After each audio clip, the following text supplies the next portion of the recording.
మోదీ మరోసారి ప్రధానమంత్రి కాబోరని పశ్చిమ బంగాల్ ముఖ్యమంత్రి మమతా బెనర్జీ జోస్యం చెప్పారు. ఉత్తర 24 పరగణాల జిల్లాలోని బనగావ్లో దీదీ ఎన్నికల ప్రచారం చేశారు. మే 12 వరకు తనకున్న అంచనాల మేరకు భాజపాకు 190 నుంచి 195 స్థానాలే వస్తాయన్నారు. ఇండియా కూటమికి 315 స్థానాలు వస్తాయని అంచనా వేశారు. ఇండియా కూటమి కేంద్రంలో అధికారంలోకి వచ్చేందుకు తాము బెంగాల్ నుంచి సాయం చేస్తామని మమతా చెప్పారు. జాతీయ జనాభా రిజిస్టర్ ఎన్ఆర్సీని అనుమతించబోమని దీదీ స్పష్టం చేశారు.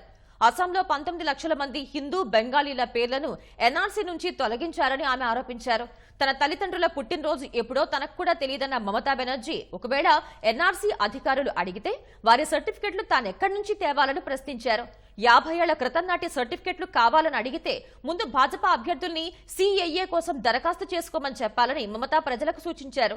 యూనిఫామ్ సివిల్ కోడ్ మరో అరాచకమన్న ఆమె దానివల్ల మైనార్టీలు, ఎస్సీ, ఎస్టీ, బీసీలు తమ ఉనికిని కోల్పోతారని చెప్పారు. హిందువులు కూడా తమ ఉనికి కోల్పోతారని మమతా హెచ్చరించారు.